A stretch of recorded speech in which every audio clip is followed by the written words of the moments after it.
Hey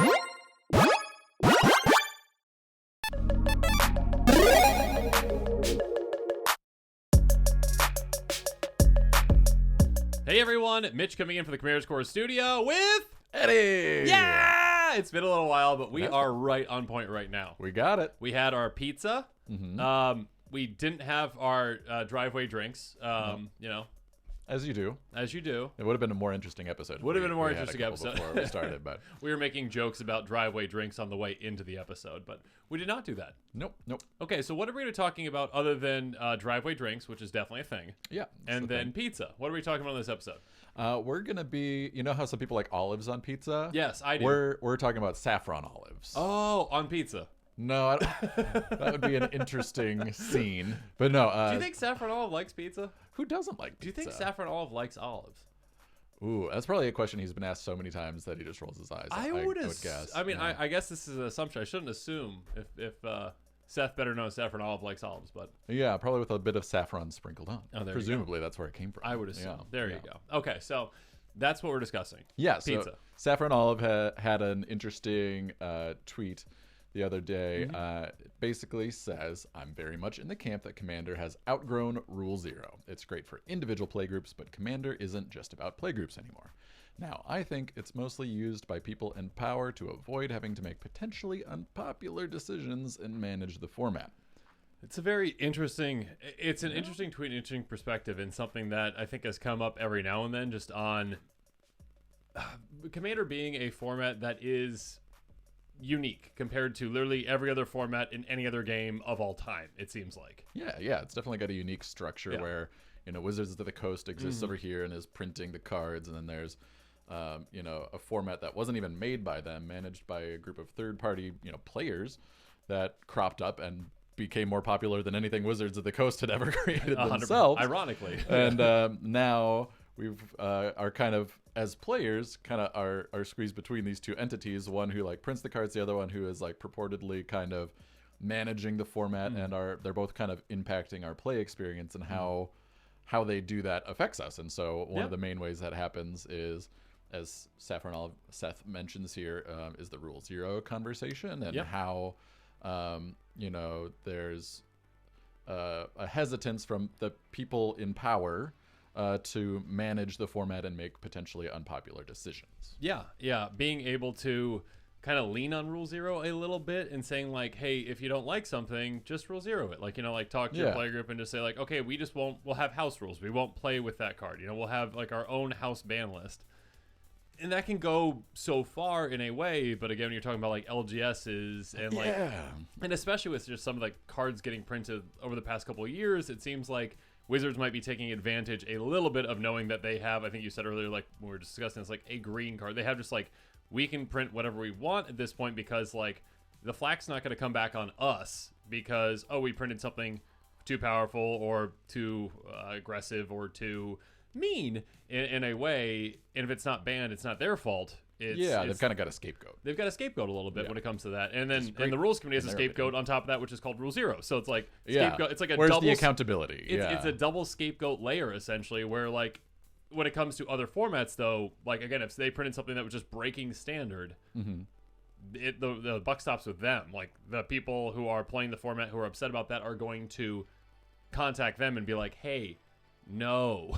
And then they have to change that. But right now it is like a telephone tag system essentially. Yeah, and like I totally get it. Like Seth insinuates here, it's potentially unpopular to make some of these decisions. It's not easy to like say, oh, this card's like, we don't have exact numbers on it yet, but it seems to be pushing the envelope too far in this way, so we're gonna go ahead and ban it. And like it's tricky, like how do you know when to ban a card? Like these cards are very like you can read a card and have an idea of how it's going to play, but seeing it actually played out is different. So like 100%. There's some unique scenarios with like Lutri where like there's literally no way that card could be a companion and it not be an auto include in certain decks. I mean, if you see some of the comments sometimes, though, there's a lot of some people are like just missing a piece. I think with Lutri, but Lutri like was an easy one for them. That was a layup. Like that was an got easy ban. That was an easy. This is a free card for people playing Izzet decks. It's an easy ban. Like, yeah, but a lot of the other ones are tougher. So like, and then if you wait a long time to try to get that feedback, then people might have already bought the card. People are already have it in their decks, and then it's like getting the friction to making that ban gets harder and harder and harder 100% over time. And so I totally empathize.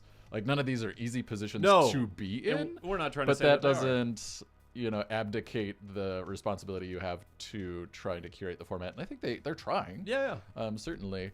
But inaction is action at a certain point. In its own way. And as a player, it's very easy to think like, okay, if I were in that position, what would I do differently? And a lot of folks think more bans might be a good thing because as we'll get in, like the ban list, an evergreen topic, and there hasn't been any meaningful changes in the ban list in ages. No.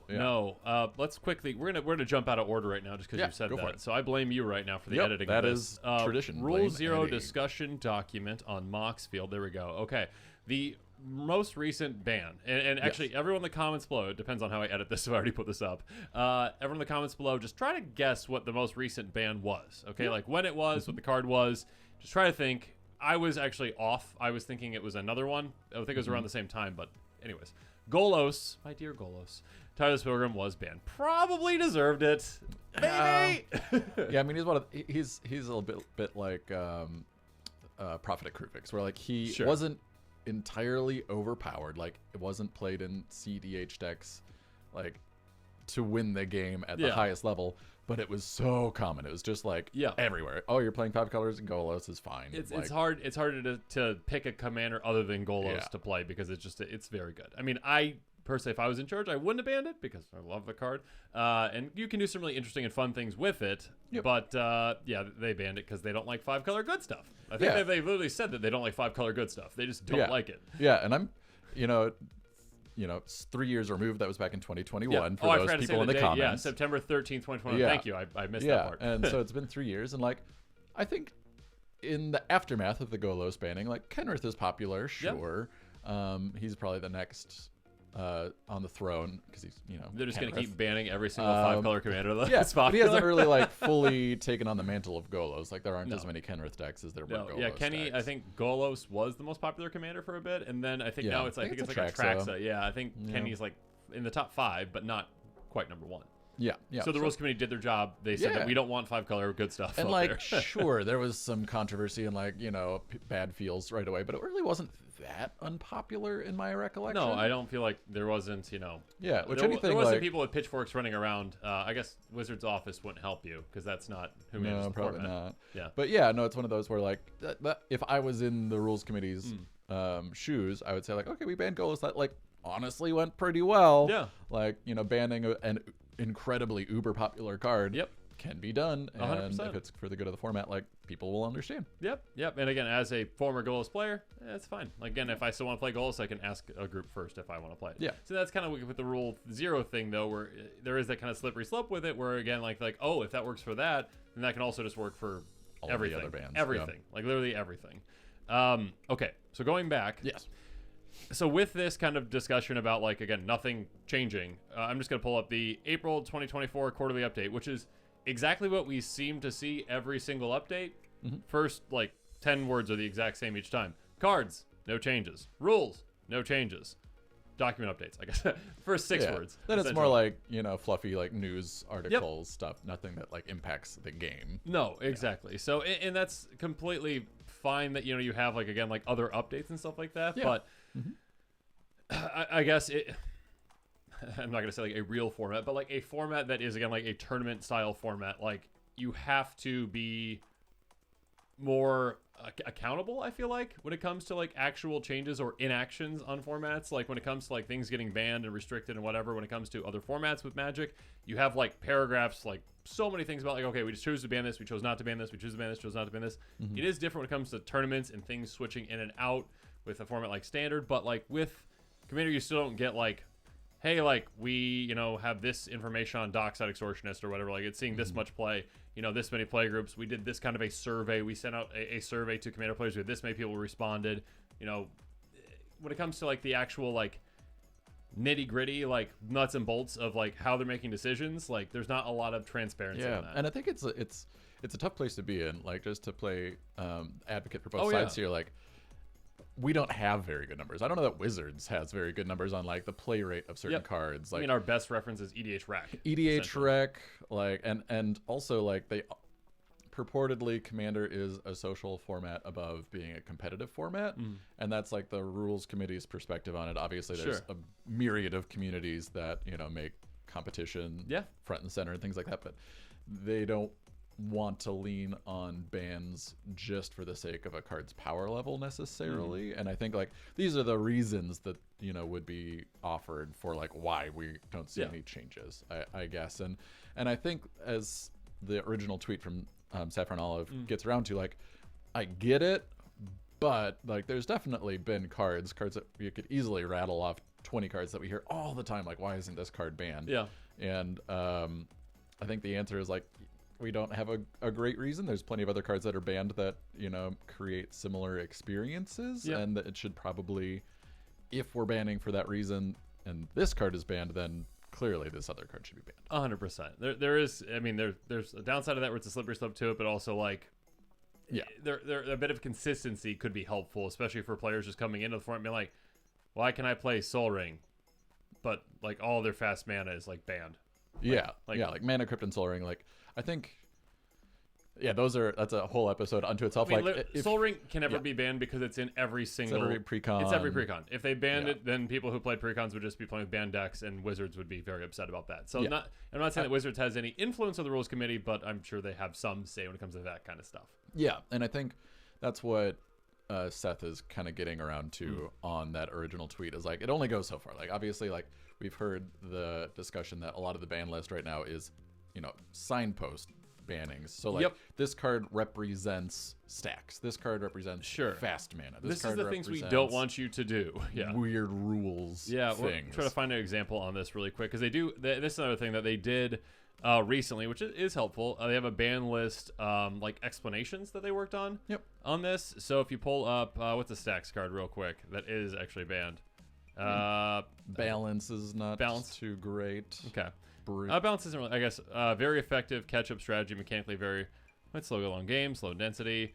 Players are often low no resources. Okay, so it's more like, maybe it's more or less mass land destruction, that kind of stuff. Leovold is... Leovold? Okay. He discards a whole bunch of stuff. Yeah, Leovold as well. So, I mean, kind of explaining why things don't exist in Commander right now.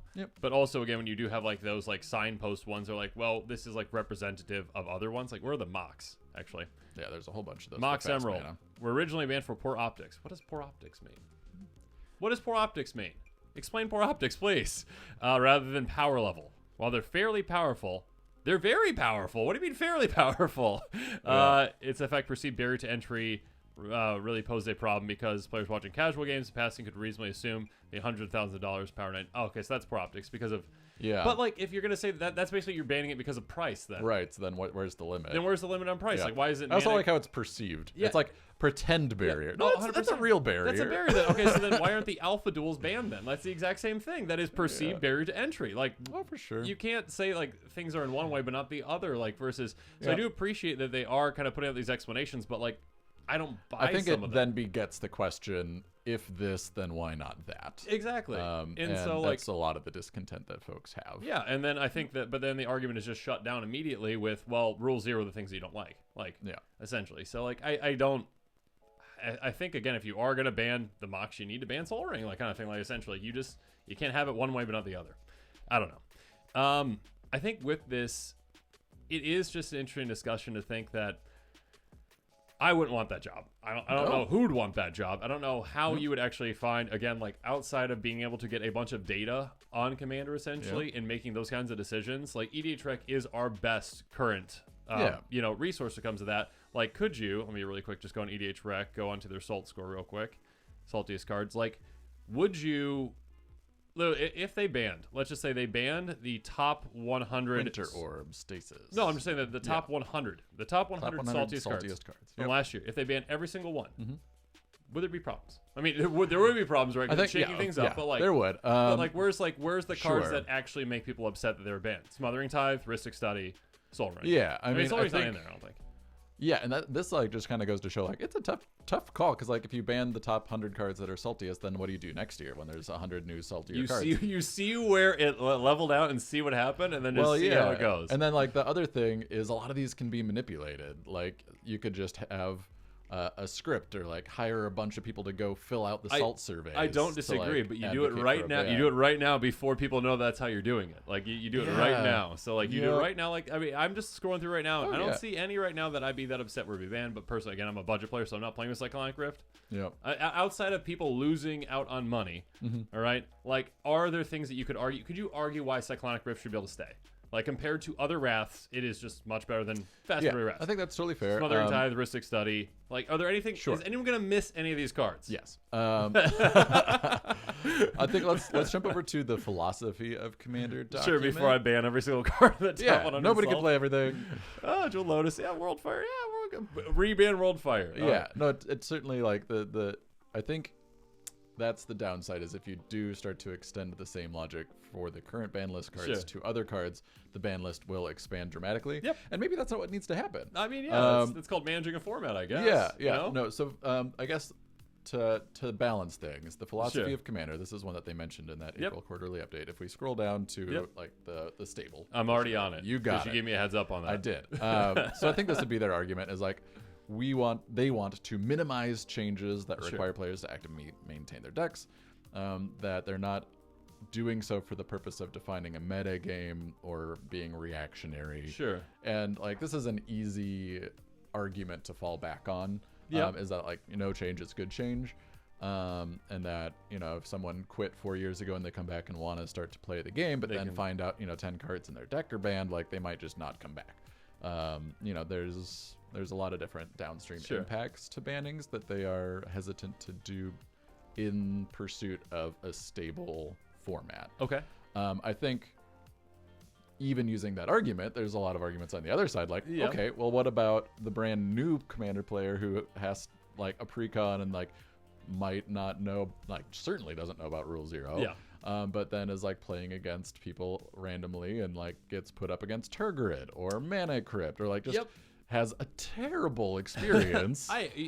Everyone's only had good experiences against Turgid, right?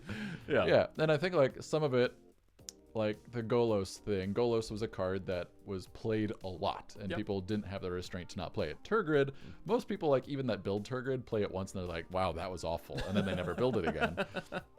So like there's some self-correction to the cards, and I think they're all like, the rules committee is also really hoping that kicks in, but sometimes it doesn't, and people just have a bad game. Well, and that's kind of like where they say, like, again, like the signpost, like we had these signposts, right? We had these other cards that were banned that were similar, but you chose to play them. It's like, people, they're gonna play whatever they're gonna play. Like, like if you don't ban something, people are gonna play it. Like, if you have signposts, like these cards are annoying, like, like taxing effects, and then you've got adjacent taxing effects, and I am saying Smothering Tithe and Rhystic Study are adjacent. That they're just annoying cards. Yeah. So like, you're not gonna, like, people aren't gonna choose not to play those because they're annoying cards. They're going to choose to play them because they're very good. They're very powerful. And so I think, what are the alternatives? I think that's always the question. Is like, what do we do? Like, number one, we could just expand the ban list. I think that's the simplest way. Like, okay, let's rip the Band-Aid off, literally. Rip the Band-Aid off. Let's take these philosophies that we've stated that we have and apply them, in a fair manner across the whole card pool, rather than just these signpost cards. You take out the concept of a signpost and you say, like, okay, if we are banning, again, fast mana, not because of poor optics, like you can't say that money is a barrier to entry in a format that allows proxies. Yeah, or Tabernacle at Pendrell Vale. You can't say, like, oh, the Moxes are way too expensive, when you're like, oh, the Alpha Duels are fine. Like, Time Twister's and again, like fine. that, I get it, because like if you put a dollar sign on, like, okay, this is the amount that's beyond our threshold, then again, bad actors could be like, I'm going to buy out this card and to get it jack banned up its price to like $500 so that way it gets banned. 100%. But again, this format allows proxy, so like money is not an issue when it comes to it. The rules committee isn't a proxy-friendly group, but anyway. Yeah, everyone allows proxies except for the rules committee because they literally can't say it because then Wizards would be like, Yeah, I think someone on the rules committee is one of the people from CDH, and yeah. that's the format that allows the most proxies out of everywhere. The community does, yes. Yes. And I think that there's a difference between like the Play individual... gold bordered cards. Play them. I think one idea I had that I haven't obviously scoured the entirety of the internet to see if anyone else had this idea, but like a lot of online games that do have like live updates and like new cards introduced to the format, basically where there's like new stuff being introduced to a game. Yeah. A lot of times the developers will have like a beta. Yep. Like they will have like, okay, let's try some changes out. Yep. See how they feel. If they feel good, we'll go with them. If they feel bad, maybe we'll tweak it a bit, move something up or down. And then we'll roll it out to the broader player base at a later time. I think that could be an interesting thing for the rules committee to consider. Like, okay, we've got this Discord community. Like, we've got people that are paying attention at a high level. Yep. We could work with content creators to like popularize this. Like, let's say July of 2024, we're gonna test out the banning of Turgid, the One Ring. We're gonna Soul Ring, Dockside Extortionist, Rhystic Study, Smothering Tide. Yeah, like a lot of these Rift. cards that have been the most, Yep. popularly suggested bans. Unban Primetime.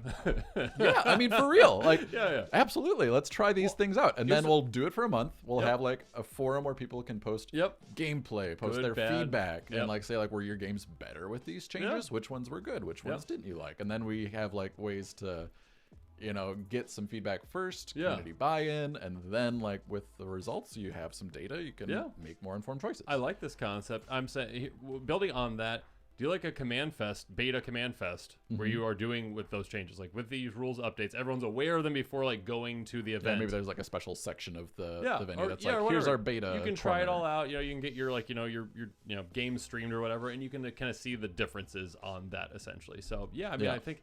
I like that kind of concept. I like that. Yeah. I think another way to, and again, this is just based off of just what's happening with Wizards over the past couple of years, I think you got to get ahead of the ball sometimes in some of these things. Like you need to just like not light ban, but you need to be like, okay, like Turgid is, we have blank percent confidence that we will ban this. Like if you want to build a deck around it, go for it, but just know that it is on our radar right now. Maybe we might ban spend, this card. $1,000. Exactly. Like, we're giving you a heads up. A fair heads up, don't spend on this card. Okay, we are going to look into it. We'll have people test whatever. If you want to test your games, go for it. If you want to proxy your deck around it, go for it. They probably can't say that again, right? Whatever. Yeah. But yeah, again, like say like, hey, this is probably going to get banned, or just ban it and say like, we'll give it a 3-month beta test, and we will unban it if needed. If not, it's going to stay banned. Like just getting a little more proactive on things versus again, it's hard to be reactive because again, you have like this. We want it to be stable. We want players to be able to invest in their cards, emotionally and monetarily. And if you give the green light that something's okay, people are going to think it's okay and go forward with it. Yeah. And I think like they've sort of done this in the past. I know like Bowmasters, they mentioned like, oh, we're going to look at it, but I don't think we've had like follow up on that. No. Like, okay, well, what did you find out? Yeah, exactly. And like, again, like it should be a little more transparent. Like, okay, what did you do to see if it was okay or not? Like, I mean, how many games you played or that kind of stuff? And I think the reality is like it's a lot squishier. Like, it's there's no hard squishy. numbers like to do this. It's a lot of conversation with a group of actual human beings, and there's a lot of nuance and feelings, and it's not like standard or a video game where you can say like people that use this thing win X percentage more of the time, and here's how their quality of the game was. Like there's just, we don't have the metrics for That's it. a good point. Which is tough, but also as Saffron Olive mentions, like that's not a reason to do nothing. Sure. Well, and then and again, like if you don't have the metrics to do anything, then how was Goals ever banned? Like if you literally didn't have metrics to make that decision, then how did you make that one? How did that get pushed over the edge? Yeah. But the next ones have not. Like again, like Dockside has not, Orcish has not. Like it just you can just kind of pick and choose whatever you want. You can pick and choose whatever you want, and there's no accountability to it. Yeah, it's tricky, and I think like a whole other aspect of this is like we've been told in the past that there's just been more communication between Wizards of the Coast and the Rules Committee. Like we aren't privy to that communication, which I think, if in the interest of transparency, we probably should be. But I understand why we're not, because that would limit what they would feel comfortable sharing and all legal disclosures, NDAs, all that sort of nonsense. I love that stuff. Anyway, moral of the story is like I think hopefully there is more communication between these two groups. So like the Rules Committee can give that feedback to Wizards. Like if you print this card, like we're gonna ban it. And they're like, so like we just never see we've it. seen your past 3 years of work. You will not. Well, yeah, and I mean the alternative to that maybe they did catch some cards. Like if Maybe you print this card, we're gonna ban it. And so Wizards is like, okay, well we can't make money on that, so we're not gonna print crazier cards like that. There very well could maybe be. Maybe there are. Maybe I would be very curious. Yeah, maybe we've been saving like Turgid 2.0. It only costs 3 Turbo mana. Turgid. Turbo Turgid. ETBs. Everyone else sacrifices their boards, and you gain control of all of it. Yeah. Anyway, so yeah, this is an interesting topic. There's a lot of feelings on all portions of the spectrum. 100%. There's on the other side of the things, there's people, like say if you're not going to be consistent with these, signpost bans, then get rid of those bans. Like then we're just wholly rely on conversation and the social contract to do the heavy lifting rather than having like any bans at all. Yeah, exactly. Because this is a middle ground that no one likes. Yes. It's not. Yeah, it's a half measure at this point, it seems like. I want to read one thing really quick from Bob the Skull on Reddit. Good old Bob. Good old Bob. Don't know who Bob the Skull is, but this is just the comment that I thought was a pretty good comment, though. Yeah. So after this State of the Format was posted, this was the top comment, I believe. Interesting, nice to have all of these ban explanations in one easy-to-find place. Props to them on that work. However, reading through all those reasonings, I can't help but wonder even more why the ban list isn't longer or shorter, which is something we talked about. Multiple cards are banned due to unfun play patterns or price consideration, and you can make similar arguments for a dozen or so notable cards. At least 10 or so on the list have their cost barrier to entry as a major part of why it's banned. At that point, why ban everything on the reserve list by the same logic? Makes sense. Yeah. I understand that a lot of these bannings are supposed to serve as indicators to try what to avoid in Commander deck building, but I've also never met someone in real life who uses the ban list as a deck building philosophical guidepost rather than a list of cards I can't put in a deck. So something we talked about and agreed. Yep. Note for people in the comments. It's just a note. Okay, anyways. Yeah, no, I totally agree with good old Bob. This is called BTS. No, it's the concept of the ban list with signpost bans is nice. It's nice in concept, but when rubber meets the road in reality, that's not how it's used. It's giving players too much credit for actually making those kinds of decisions, and it shouldn't be on the player to be like, okay, well, like I'm making this choice, so you should also make the choice not to use this because the signposts are there, and I chose not to play that card, but you didn't choose to play that card, so I'm better than you.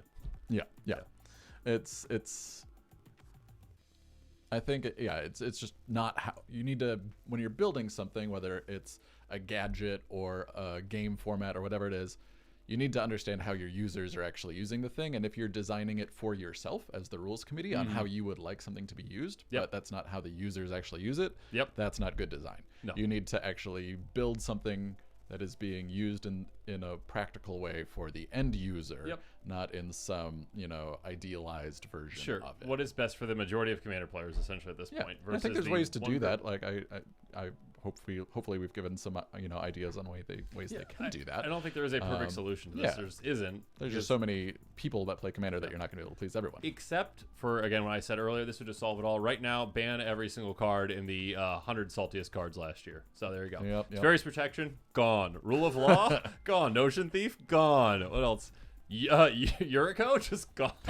That deck's gone. Corval, gone. Yeah, and I mean for real though, like why don't we have in there? Why is Oko's just in there from like standard? People don't like Elks, man. That's funny. Oko gone. Narset gone. Force of Negation, Omniscience, Crater Hoof gone. Atraxa gone. Mana Drain gone. Hellish Dorn. Divine Intervention. I like that one being gone. That's a tie. Oh yeah, that one's hilarious. Just nothing mattered. No, for that whole game. Yeah. Oh, that would take care of Orcish Bowmasters. Nexus of Fate apparently, and then Mana Crypt as well, and Dockside definitely up there too. So there, it solves all the issues. All of the issues. It solves everything. Magical. The One Ring as well. Yeah, there you go. It's all done. Yeah. So no more Smothering Tithe questions. No more Rhystic Study questions. No more free counter spells. We're good to go. Yeah, and I think like at the end of the day, and Tabernacle, of course, that one's a priced one. That is a price one. I can't afford that. No one else. How much is that? Oh my gosh! Yeah, $3,200. Why isn't that on there? That's for optics. Yeah, why isn't that for optics? No, but I think like at the end of the day, we're everyone is hopefully trying to make the format better for like the average player, the player that's going to the game store. So like, let's make something that actually works for them. Like that's what we're trying to do. Yeah, 100%. And again, like we're not trying to say that we know what the answer is. Just the current solution, I don't think's the answer. Yeah, because again, literally nothing's happened in 3 years. No, yeah, so. We're going to probably have this exact same discussion 3 years from now, and it's like, well, nothing's still changed. Nothing has changed yet. Like if you had between now and next year, I will give you just a 0.5 cards are banned, higher or lower. Oh, lower. You think 0 still? 1 second. Hey Siri, remind me in 1 year to check the ban list. Cool. Great. Okay, there we go. We'll be back. Okay, all right. We'll bet like a drink on it or something like that. All right. I'll take the other side. You said lower, so you said 0, right? Yeah. Okay, so then I'll take 1. We have 1 ban card. Okay, in the next year. All right. So out of that time, I should be able to get 1, but the previous couple years probably not. Yeah. Okay. All right. Well, interesting discussion. Thanks again for coming over, Eddie, and talking about this. Yeah. Hope to hear from all of you in the comments below. Let us know what your thoughts are on it. Do you have the perfect solution? Is it also just ban the 100 saltiest cards from last year? That would shake up the format. That would shake up the personally, I mean, like, just throw it all out there and say, all right, there you go. They're all gone. So I didn't see anything problematic for me to be banned out of that. Personally, I'm fine. I'd have a few changes. I'm sitting pretty over here, just like, oh, this didn't hit me at all. They banned Wayfarer's Bauble. What? Yeah. Okay. All right. Well, thank you again, Eddie. You got it. Thanks for having me. And of course, as always, thanks again, and have a good one. This show and episodes like this one are possible thanks to viewers like you. If you're looking for an easy way to help support this show, make sure that you like, share, and subscribe. Also, hit that bell notification icon so you don't miss any new episodes. You can also go check out our playmats and other merchandise at thecommandersquarters.com. We also have a ton of brand new t-shirt designs in stock, so make sure you check out those as well. Another easy way to support this show is with our TCG Player affiliate links. So whether you're buying a deck or individual cards, you can use this general link right here or one in the description. And the final way that you can support this show is by supporting us directly by becoming a patron. There are many benefits to being a patron, and I truly couldn't do this without all of their support.